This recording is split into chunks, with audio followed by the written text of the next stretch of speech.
সম্মানিত মুসল্লিয়ানে কেরাম, রমাদানের মাস এটি হচ্ছে ক্ষমার মাস, এটি হচ্ছে মাগফিরাতের মাস। এই মাসটি এসেছে আমাদের জীবনকে পবিত্র করার জন্য, পরিশুদ্ধ বানাবার জন্য। এমনটি যেন না হয় যে এই মাসে ক্ষমার পরিবর্তে আমরা যেন আবার লানত না পাই।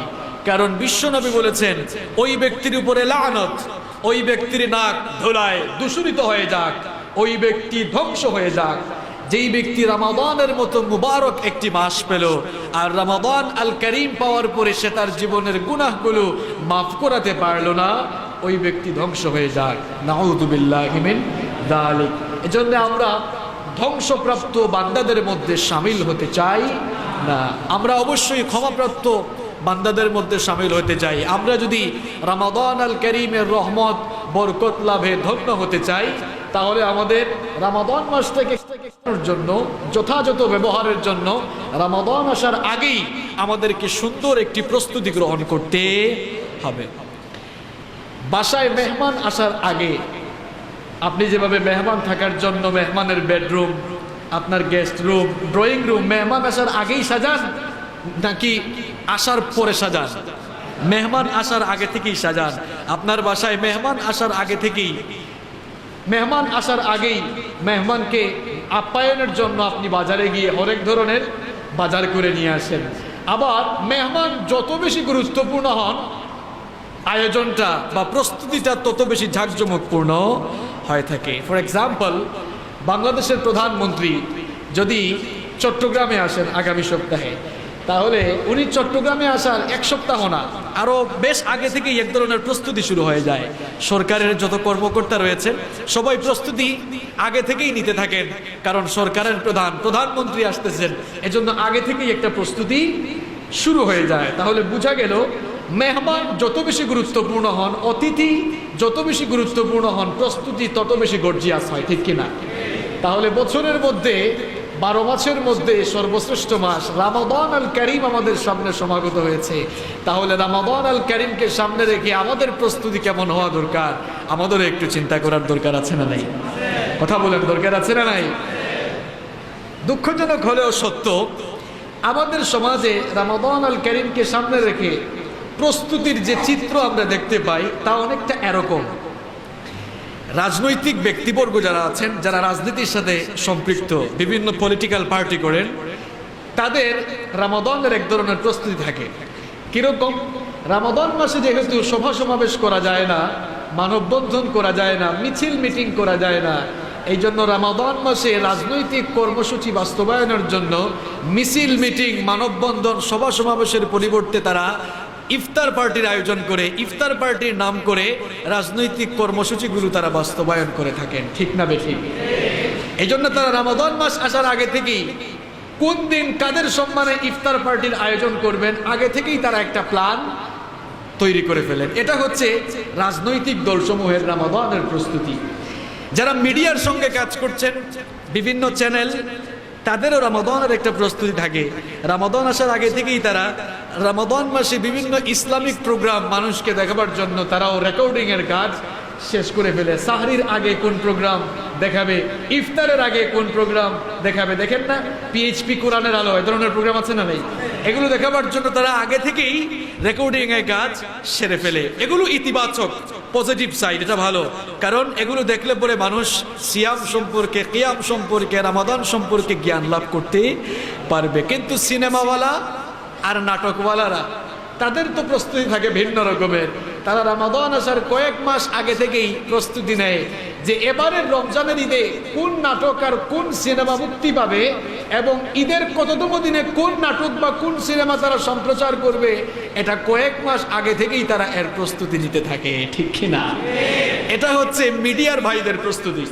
সরকারের বাণিজ্য মন্ত্রণালয়ের দায়িত্বে যারা রয়েছেন তাদেরও রমাদানের এক ধরনের প্রস্তুতি রয়েছে। বাণিজ্য মন্ত্রণালয়ের দায়িত্বে যারা আছেন, রমাদানে যেন নিত্য প্রয়োজনীয় পণ্যগুলোর অভাব দেখা না দেয়, এই জন্য রমাদান মাস আসার আগে থেকেই তারা অতিরিক্ত পণ্য আমদানি করে থাকেন। এটি হচ্ছে বাণিজ্য মন্ত্রণালয়ের রমাদানের প্রস্তুতি। ম্যাগাজিনওয়ালা আর পত্রিকাওয়ালা তাদেরও রমাদানে একটি প্রস্তুতি থাকে। রমজানের ঈদে তারা যে ঈদ সংখ্যা বের করবে, ঈদ সংখ্যাটা কি কি দিয়ে সাজাবে, কিভাবে তারা এটা বের করবে, রমাদানের আগে থেকেই তারা এর প্রস্তুতি সেরে ফেলে। ব্যবসায়ী ভাই যারা আছেন, বিশেষ করে খাদ্যের দোকানদার, রমাদান মাস আসার আগে তাদেরও এক ধরনের প্রস্তুতি থাকে। তবে সেই প্রস্তুতিটা 1 নাম্বার না, প্রস্তুতিটা 2 নাম্বার। তারাও চিন্তায় থাকেন রমাদান মাস আসার আগে তারা নিত্য প্রয়োজনীয় পণ্যগুলোকে গুদামজাত করে রেখে দেন, যেন বাজারে হাহাকার সৃষ্টি হয়ে যায়, পণ্যের চাহিদা সৃষ্টি হয়, আর যাতে পণ্যের দাম বেড়ে যায়, আর রমজান আসার আগে তারাও যেন দাম বাড়িয়ে বেশি মূল্যে বিক্রয় করতে পারেন। এই ধরনের ব্যবসায়ী আছে না নাই? এই ধরনের ব্যবসায়ী আছে না নাই? আল্লাহর লানত তাদের উপরে। বিশ্বনবী বলেছেন, মান গাশশানা ফালাইসা মিন্না, যে মানুষের সঙ্গে ধোঁকাবাজি করে, প্রতারণা করে, তারা আমার উম্মত হতে পারে না। আরব দেশগুলিতে রমজান মাস আসলে তারা কম্পিটিশন করে, প্রতিযোগিতা করে, কে কার চেয়ে বেশি দাম কমাতে পারে। আর আমাদের দেশে কিছু অসাধু ব্যবসায়ী আছে, রমাদান মাস আসলে তারা উল্টা প্রতিযোগিতা করে, কার চেয়ে কে বেশি দাম বাড়াতে পারে। কথা ঠিক না বেঠিক? আল্লাহ এদেরকে হেদায়াত দাও। তারপরে শপিং মলে যাদের দোকান আছে, এই যে সানমারে, আফমিতে, বিভিন্ন শপিং মলে যাদের বিশেষ করে কাপড়ের দোকান আছে, তারা তো রমাদান আসার কয়েক মাস আগে থেকেই তারা কাপড় চোপড় আমদানি তারা ওই সময় করে ফেলে। কারণ রমাদান উপলক্ষে বিশেষ মূল্যে ছাড় দিয়ে, অথবা রমাদান উপলক্ষে স্পেশালি তারা তাদের দোকানগুলোকে সেরকম করে সাজায়। এটা হচ্ছে তাদের রমাদানের প্রস্তুতি। আর আমরা যারা সাধারণ মানুষ আছি, আমাদের প্রস্তুতি কেমন? আমাদের প্রস্তুতি হচ্ছে রমাদান মাস আসার কয়েকদিন আগে থেকেই নিত্য প্রয়োজনীয় পণ্যগুলো আমরা আগে থেকেই কিনে ফেলি। কারণ এই যে ছোলা, তারপর সয়াবিন তেল, আরো যা যা আছে, এগুলোর দাম রমাদান আসতে বেড়ে যায়। এই জন্য আগে থেকে এগুলো কিনে ফ্রিজকে ভর্তি করে রাখে। গতকালকে এক ভাই আমাকে বলল, ভাই আমাদের ফ্রিজে আর জায়গা হচ্ছে না। আমি বললাম, কেন ভাই, এখন কি কুরবানির ঈদ চলে এসেছে নাকি? আমাকে জবাব দিল, যে হারে সবজির দাম বাড়তেছে, আমরা গিয়ে কয়েক বস্তা সবজি কিনে ফ্রিজের ডিপে রেখে দিয়েছি। এটি হচ্ছে তাদের রমাদানের প্রস্তুতি। তাহলে এই যে প্রস্তুতিগুলোর কথা আপনাদের সামনে আমি বললাম, এগুলো কি বাস্তব নাকি অবাস্তব? সবাই বলেন, বাস্তব নাকি অবাস্তব? এখন আপনাদের কাছে আমার প্রশ্ন হচ্ছে, যেই মাসটি এসেছে রহমত, বরকত, নাজাত আর কল্যাণের বার্তা নিয়ে, যেই মাসটি এসেছে আমাদের জীবনকে গুনাহ থেকে পবিত্র করার জন্য, এই মাসকে সামনে রেখে আমাদের প্রস্তুতিটা তো এইরকম হওয়া উচিত ছিল না। আমাদের প্রস্তুতি হওয়া উচিত ছিল আল্লাহর নবী বিশ্বনবী মুহাম্মদুর রাসূলুল্লাহ সাল্লাল্লাহু আলাইহি ওয়াসাল্লাম এবং তার সাহাবীদের মতো। বিশ্বনবী সাল্লাল্লাহু আলাইহি ওয়াসাল্লাম রমাদান মাস আসার আগে থেকেই, রজব মাস আসলেই তিনি রমাদানের জন্য প্রস্তুতি নিয়ে নিতেন। বিখ্যাত একজন তাবেঈ, যার নাম হচ্ছে মুআল্লা ইবনে ফজল রাহিমাহুল্লাহ, তিনি বলেছেন, সালফে সালেহিন অর্থাৎ আগের লোকেরা, আল্লাহ রাসূলের সাহাবীরা, তাবেঈগণ এবং তাবেঈগণ রমাদান মাস আসার 6 মাস আগে থেকেই তারা আল্লাহর কাছে দোয়া করতেন, আল্লাহ যেন তাদের হায়াতকে বৃদ্ধি করে রমাদান পর্যন্ত পৌঁছিয়ে দেন। আর রমাদান মাস শেষ হওয়ার পরে আরো বাকি 5 মাস তারা দোয়া করতেন, রমাদানে তারা যে আমলগুলো করেছেন সেই আমলগুলো যেন আল্লাহ কবুল করেন। এই হচ্ছে তাদের রমাদানের কর্ম, রমাদান আসার আগের প্রস্তুতি। আর আমাদের অবস্থা হচ্ছে যেগুলো বললাম একটু আগে। সম্মানিত মুসলিম কেরাম, এই জন্য রমাদান মাস থেকে যদি আমরা যথাযথ কাজে লাগাতে চাই, রমাদান মাস আসার আগেই প্রস্তুতি নিতে হবে। একজন পরীক্ষার্থী, একজন এক্সামিনি, তার পরীক্ষা যেদিন শুরু হয়, সে কি প্রস্তুতি ওই দিন নেয়? পরীক্ষা যেদিন শুরু হয় ওই দিন কেউ প্রস্তুতি নেয় না, বরং কয়েক মাস আগে থেকেই সুন্দর একটা রুটিন করে, রুটিন মাফিক সে স্টাডি করে, পড়াশোনা করে, যেন তার এক্সামটা ভালো হয়। এজন্য রমজান মাস আসলে রমজানের প্রস্তুতি নেওয়া যাবে না। রমজান মাসকে যদি আমরা কাজে লাগাতে চাই, রমজান থেকে আমরা যদি একটা ভালো ফলাফল অর্জন করতে চাই, তাহলে রমজান মাস আসার আগে থেকেই আমাদেরকে সুন্দর একটি পরিকল্পনা নিতে হবে। এজন্যই বলা হয়, the plan is half of the work. পরিকল্পনা হচ্ছে কাজের অর্ধেক। The success of the work depends a lot on a beautiful and accurate plan. একটি সুন্দর এবং নিখুঁত পরিকল্পনার উপরেই কাজের সফলতা অনেকাংশেই নির্ভর করে থাকে। এজন্য আমরা যদি সত্যিকারের রমাদান থেকে ভালো ফলাফল নিশ্চিত করতে চাই, তাহলে রমজান মাস আসার আগেই আমাদেরকে প্রস্তুতি সম্পন্ন করে ফেলতে হবে। এজন্য বাইহাকির বিশুদ্ধ বর্ণনায় হাদিস বর্ণিত হয়েছে, বিশ্বনবী বলেছেন, ইন্নাল্লাহা ইউহিব্বু ইযা আমিলা আহাদুকুম আমালান আইয়ুদখিলাহু, বিশ্বনবী বলেছেন তোমাদের কেউ যখন সুন্দরভাবে একটি কর্ম সম্পাদন করে তখন আল্লাহর কাছে তা পছন্দনীয় হয়ে যায়। সুবহানাল্লাহ। এ পর্যায়ে আমি আপনাদের সামনে রমাদান মাসকে কাজে লাগানোর জন্য 9টি প্রস্তুতির কথা বলবো। এই 9টি প্রস্তুতি যদি আমরা নিতে পারি, আমার বিশ্বাস এবছরের রমজানকে আমরা সঠিকভাবে কাজে লাগাতে পারবো ইনশাআল্লাহ। 1 নম্বর হচ্ছে তাওবা করা। 1 নম্বর কি?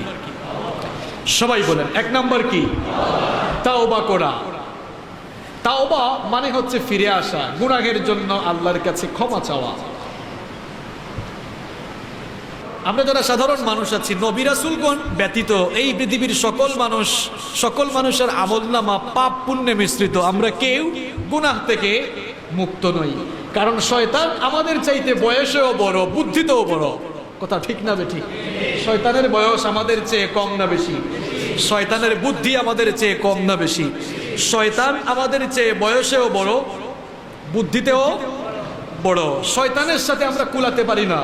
আর শয়তান তো আল্লাহর সাথে চ্যালেঞ্জ করেছিল, সে আমাদেরকে ধোঁকা দিয়ে দিয়ে জাহান্নামকে ভরে ফেলবে।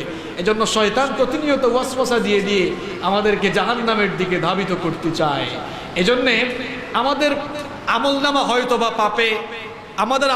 হয়তোবা পাপে পরিপূর্ণ হয়ে আছে, আমরা কেউ জানে না।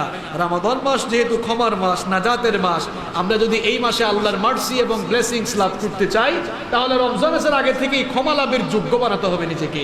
আর ক্ষমা লাভের যোগ্য বানাতে হলে আগে তাওবা করতে হবে। আগে কি করতে হবে? আর তাওবা করলে আল্লাহ বান্দাদেরকে মাফ করে দেন। আল্লাহ পাক হচ্ছেন ক্ষমাশীল। আল্লাহ রাব্বুল আলামিন তিনি হচ্ছেন ক্ষমাশীল, তিনি হচ্ছেন দয়াবান। ক্ষমা হচ্ছে তার একটি অন্যতম কোয়ালিটি, ক্ষমা হচ্ছে তার অন্যতম একটি গুণ। বান্দা যখন পাপের কাজ করে ফেলার পর বান্দা যখন অনুতপ্ত হৃদয়ে অনুশোচনা করে, অবনত মস্তক আর অশ্রুসিক্ত নয়নে চোখের পানি ঝরিয়ে আল্লাহর কাছে ক্ষমা চায়, আল্লাহ পাক তার রহমতের দরিয়ায় তখন জোশ মেরে যায়। আল্লাহ পাক তখন ওই গুনাহগার বান্দার তাওবা করার কারণে আল্লাহ পাক বান্দার গুনাহগুলো মাফ করে দিয়ে গুনাহ থেকে তাকে পবিত্র বানিয়ে দেন। বান্দা পাপের কাজ করে ফেলার পরে, পাপ করার পরে, গুনাহ করার পরে মানুষ যেন নিরাশ হয়ে না যায়, এজন্য আল্লাহ রাব্বুল আলামিন কোরআনে কারীমের 39 নম্বর সূরা সূরাতুজ জুমারের 53 নম্বর আয়াতের মধ্যে বললেন, قل يا عبادي الذين أسرفوا على أنفسهم لا تقنطوا من رحمة الله إن الله يغفر الذنوب جميعا إنه هو الغفور الرحيم। আল্লাহ রাব্বুল আলামিন বললেন, ও নবী আপনি বলে দেন, আমার যে সকল গোলামরা, আমার যে সকল বান্দারা পাপ করে ফেলেছে, নিজের নফসের উপরে জুলুম করে ফেলেছে, পাপের কাজ করে তারা যেন আমার অনুগ্রহ আর দয়া থেকে নিরাশ হয়ে না যায়। পাপের কাজ করে ফেলে আল্লাহর রহমত থেকে নিরাশ হয়ে না যায়। কারণ আপনার পাপ যদি হয় খাল, বিল, পুকুর আর নদ নদীর পানির সমান, আমার আল্লাহর রহমত আর দয়া হলো সমুদ্র আর মহাসমুদ্রের পানির সমপরিমাণ।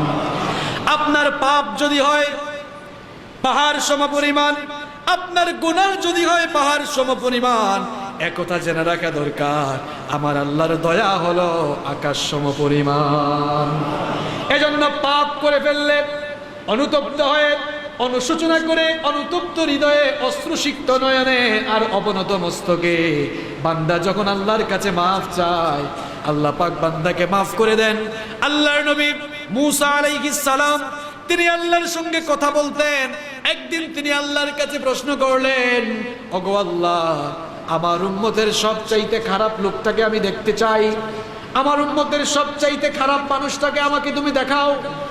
আল্লাহ পাক বললেন, ওগো আমার নবী মূসা, ওই পথের ধারে তুমি সকালবেলা দাঁড়াবে, সকালবেলা এই পথ দিয়ে সর্বপ্রথম যেই লোকটা আসবে ওই লোকটাই হচ্ছে তোমার উম্মতের মধ্যে সবচাইতে খারাপ লোক। আল্লাহর নবী মূসা আলাইহিস সালাম সকালবেলা তিনি পথের ধারে দাঁড়ালেন।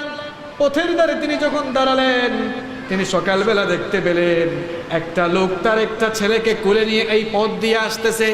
তিনি মনে মনে ভাবলেন, এই লোকটাই তাহলে আমার উম্মতের সবচাইতে খারাপ লোক। এবার তিনি আল্লাহর কাছে জানতে চাইলেন, ওগো আল্লাহ, আমার উম্মতের সবচাইতে ভালো মানুষটাকে আমি দেখতে চাই।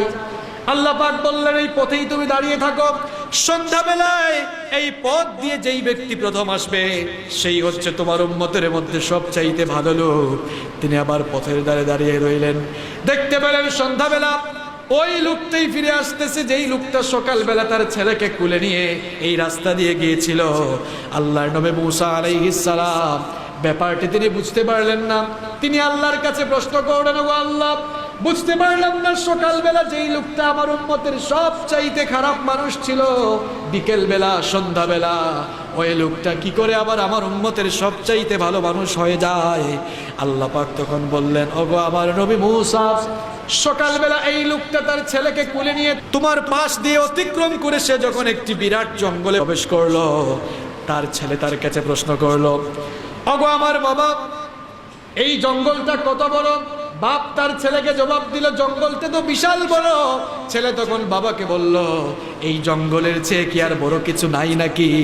বাবা তখন বললেন, অবশ্যই আছে। ছেলে বলল, জঙ্গলের চেয়ে কি বড়?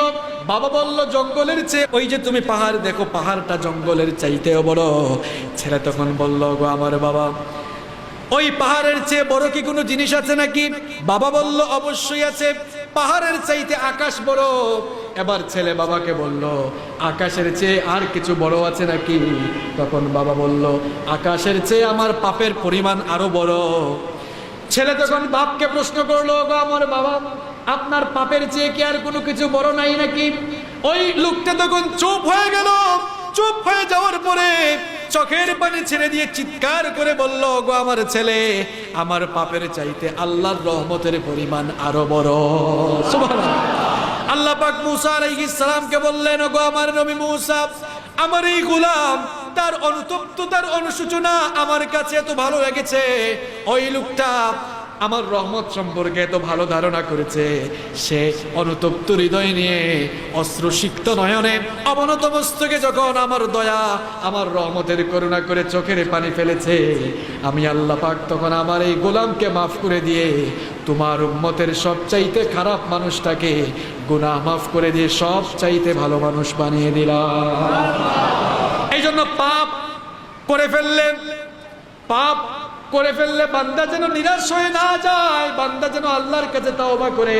এজন্য আল্লাহ রাব্বুল আলামিন কোরআনে কারীমের 66 নম্বর সূরাতুত তাহরীমের 8 নম্বর আয়াতে আরো সুন্দর করে বললেন, ইয়া আইয়ুহাল্লাযীনা আমানু তুবু ইলাল্লাহি তাওবাতান নাসুহা আসা ربكم أن يكفر عنكم سيئاتكم ويدخلكم جنات تجري من تحتها الأنهار الله رب العالمين বললেন, হে ঈমানদাররা, তোমরা খাঁটি তাওবা করো, তাওবার মতো তাওবা করো। যদি তোমরা আল্লাহর কাছে খাঁটি তাওবা করতে পারো, তাহলে আল্লাহ পাক তোমাদের গুনাহগুলো মাফ করবেন আর তোমাদেরকে এমন জান্নাতে প্রবেশ করাবেন যেই জান্নাতের তলদেশ দিয়ে ঝর্ণা দ্বারা বহমান হয়েছে। সুবহানাল্লাহ। এজন্য পাপ করে ফেললে তাওবা করতে হবে কার কাছে? তাওবা করতে হবে কার কাছে? রমাদানের মাস এটি মাগফিরাতের মাস, ক্ষমার মাস। এই মাসকে কাজে লাগাতে হলে আল্লাহ পাকের ক্ষমার যোগ্য হতে হবে, আর নিজেকে ক্ষমার যোগ্য বানাবার জন্য রমাদানের প্রস্তুতি নিতে হবে। আর প্রস্তুতির 1 নম্বর কাজ হচ্ছে তাওবা করতে হবে। কি করতে হবে? তাওবা করতে হবে। আর এই তাওবা আল্লাহর কাছে কবুল হওয়ার জন্য 4টি শর্ত রয়েছে। কয়টি শর্ত রয়েছে? তাওবা করলেই শুধু কবুল হয়ে যাবে না, কিছু কন্ডিশন আছে, শর্ত আছে। আর তাওবার শর্ত হচ্ছে 4টি। কয়টি? সবাই বলেন, কয়টি? 4টি। নাম্বার 1, 1 নম্বর হচ্ছে আপনি যে পাপী, আপনি যে পাপ করেছেন, পাপের স্বীকৃতি দেয়া। আপনি যে পাপী, গুনাহগার, এই কথার স্বীকৃতি দিতে হবে আল্লাহর কাছে। আর 2 নম্বর হচ্ছে পাপের জন্য লজ্জিত হওয়া, পাপের জন্য আল্লাহর কাছে লজ্জিত হওয়া, অনুতপ্ত হওয়া। নাম্বার 3 নম্বর হচ্ছে পাপের জন্য আল্লাহর কাছে ক্ষমা চাওয়া। আর নাম্বার 4, 4 নম্বর ফাইনালি হচ্ছে এই কাজটি আপনি দ্বিতীয়বার আর করবেন না, আল্লাহর কাছে ওয়াদা করা। এখন আপনি আজকে তাওবা করলেন, তাওবা করে আবার আপনি ওই সেম কাজটি আবার করলেন, তাহলে এটা তাওবা হলো না। তাওবার 4 নম্বর শর্ত হচ্ছে এই কাজটি আপনি আর সেকেন্ড টাইম করবেন না। ওয়াদা করতে হবে কার সাথে? এই 4টি কন্ডিশন, এই 4টি শর্ত মেনে যদি আমরা তাওবা করি তাহলে আমাদের তাওবা কবুল করবেন কে? তাহলে রমাদানের প্রথম যে প্রস্তুতি সেটি হচ্ছে রমাদান আসার আগেই আমাদেরকে তাওবা করে ফেলতে হবে। পারবো তো আমরা? আল্লাহ তৌফিক দাও বলে আমিন। 2 নম্বর প্রস্তুতি হচ্ছে রমাদান আসার আগেই একটা কাউন্টডাউন শুরু করে দিতে হবে। রমাদানের কতদিন বাকি আছে আপনি এটা গণনা শুরু করবেন নিজে নিজে। আপনি যদি গণনা শুরু করেন অথবা ক্যালেন্ডারের মধ্যে গণনা শুরু করেন, দেখবেন আপনি মনের মধ্যে এক ধরনের উৎসাহ, উদ্দীপনা, প্রেরণা কাজ করতে। আপনার ফ্যামিলির সাথে বা আপনার সোসাইটির সাথে, আপনার আত্মীয় স্বজন সবার সাথে এই বিষয়টা শেয়ার করবেন যে দেখো রমাদানের মাস চলে আসতেছে, আর এতদিন বাকি। এভাবে কাউন্টডাউন যদি আপনি শুরু করতে পারেন তাহলে এক ধরনের উৎসাহ, উদ্দীপনা মনের ভেতরে কাজ করবে। দুঃখজনক হলেও সত্য, বর্তমানে একটি বিষয় আমরা লক্ষ্য করি, সেটি হচ্ছে এই অনেক ভাই বোনরা টেক্সট করে মেসেজ দেয় যে রমাদানের আর 10 দিন বাকি আছে, আগামী 6 মে অথবা আগামী 7 মে থেকে রমজান শুরু হবে। এই খবরটা যারা 10 জনের কাছে পৌঁছিয়ে দিবে আগামী 20 দিনের মধ্যে তারা ভালো একটা রেজাল্ট পাবে। এরকম আছে না নাই? তারপরে কালেমা লিখে লা ইলাহা ইল্লাল্লাহু মুহাম্মাদুর রাসূলুল্লাহ সাল্লাল্লাহু আলাইহি ওয়াসাল্লাম, এই কালেমা লিখে টেক্সট পাঠায়, মেসেঞ্জারে পাঠায়, ইমোতে পাঠায়, লাইন, ভাইবার, হোয়াটসঅ্যাপ এগুলিতে পাঠায়। পাঠিয়ে বলে এই মেসেজটি তুমি যদি আরো 50 জনকে ফরওয়ার্ড করো তাহলে তুমি আগামী 1 মাসের মধ্যে ভালো কোনো সংবাদ পাবে। নাউযুবিল্লাহি মিন যালিক। এই মর্মে পবিত্র কোরআন অথবা হাদিসের মধ্যে কোনো বর্ণনা পাওয়া যায় না। অনেকে তো এটাকে হাদিস বলেও চালিয়ে দেয়। এখন প্রথম প্রশ্ন হচ্ছে রমাদান যে আগামী 7 মে থেকে শুরু হবে, আপনি কি নিশ্চিত? কারণ রমাদানের মাস এটি চন্দ্র মাসের সাথে সম্পর্কিত, চাঁদ দেখার উপরে নির্ভরশীল। তাহলে এটা কোন দিন শুরু হবে আমরা কেউ জানি না। আপনি যে বললেন এই খবর 10 জনকে পৌঁছিয়ে দিলে, বিশ্বনবী বলেছেন সে 7 দিনের মধ্যে অথবা 10 দিনের মধ্যে ভালো কোনো রেজাল্ট পাবে। আপনি যে কত বড় গুনাহের কাজ করেছেন, আপনি নিজেও জানেন না। কারণ বিশ্বনবীর নামে যে এই কথাটি আপনি চালিয়ে দিলেন, বিশ্বনবী বললেন, বিশ্বনবী সতর্ক করেছেন যে আমার নামে যারা মিথ্যা কথা চালিয়ে দেয়, বুখারী এবং মুসলিমে হাদিসটি বর্ণিত হয়েছে, বিশ্বনবী বলেছেন মান কাযাবা আলাইয়া মুতাআম্মিদান ফালইয়াতাবাওয়াউ মাকআদুহু মিনান নার। যে ব্যক্তি আমার নামে মিথ্যারোপ করলো, আমার নামে মিথ্যাচার করলো, সে যেন তার ঠিকানা জাহান্নামে করে নেয়। নাউযুবিল্লাহি মিন যালিক। আমাকে অনেকে এই টেক্সট পাঠিয়েছে, আমি অবাক হয়ে গেলাম। যেই বিষয়টি বিশ্বনবী বলেন নাই, বিশ্বনবীর নামে আপনি যদি সেটা চালান, বিশ্বনবীর নামে মিথ্যাচার হবে। আর বিশ্বনবীর নামে যারা মিথ্যাচার করবে তাদের ঠিকানা কোথায়? আল্লাহ পাক আমাদেরকে হেদায়েত দান করুন। রমাদানের 3 নম্বর প্রস্তুতি হচ্ছে রমাদান এবং সিয়াম সংক্রান্ত জ্ঞান অর্জন করবেন। রমাদানের গুরুত্ব, ফজিলত, মাহাত্ম্য, তাৎপর্য, সিয়াম, কিয়াম এগুলো সম্পর্কে বিশদ জ্ঞান অর্জন করার দরকার আছে না নাই? এগুলো যদি আপনি না জানেন, মানার চাইতে জানার গুরুত্ব কম না বেশি? কথা বলেন, কম না বেশি?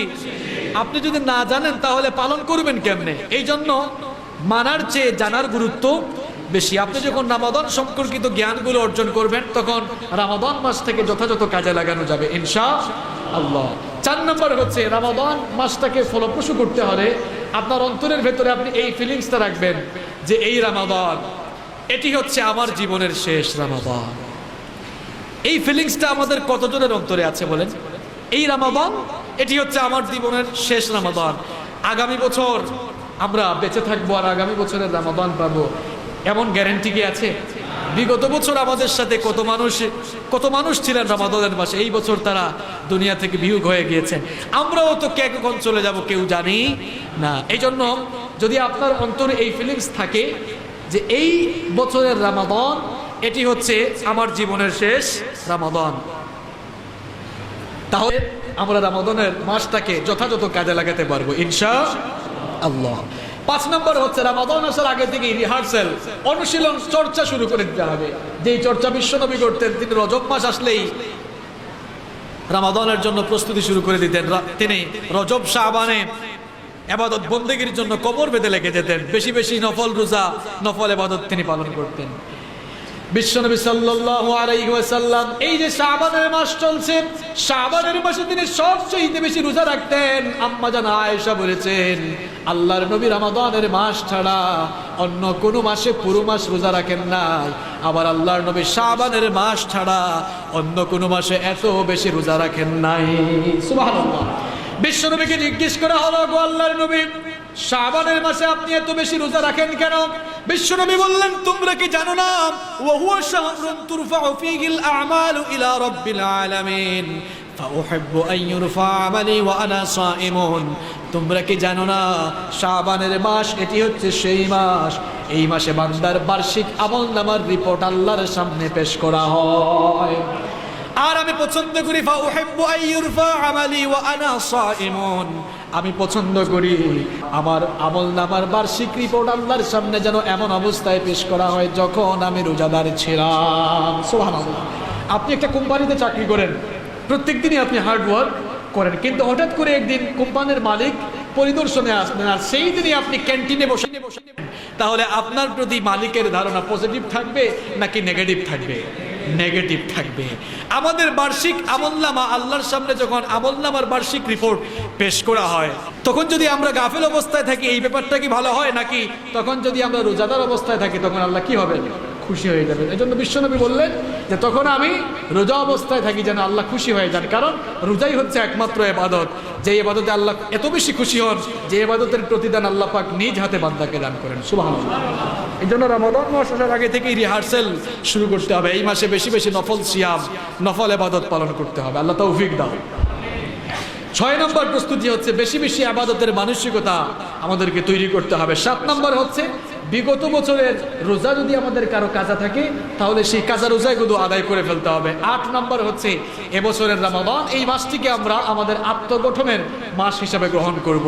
আর 9 নম্বর হচ্ছে রমাদান মাস আসার আগেই সুন্দর একটি রুটিন তৈরি করব, একটি প্ল্যান, একটি পরিকল্পনা তৈরি করব যে রমাদান মাসে আমরা এই মাসটাকে কিভাবে কাজে লাগাবো, আমরা সুন্দর একটি রুটিন তৈরি করব। এই 9টি প্রস্তুতি যদি আমরা নিতে পারি, তাহলেই আমরা এই বছরের রমাদানকে যথাযথভাবে কাজে লাগাতে পারবো ইনশাআল্লাহ। আল্লাহ আমাদেরকে তৌফিক দিন বলে আমিন।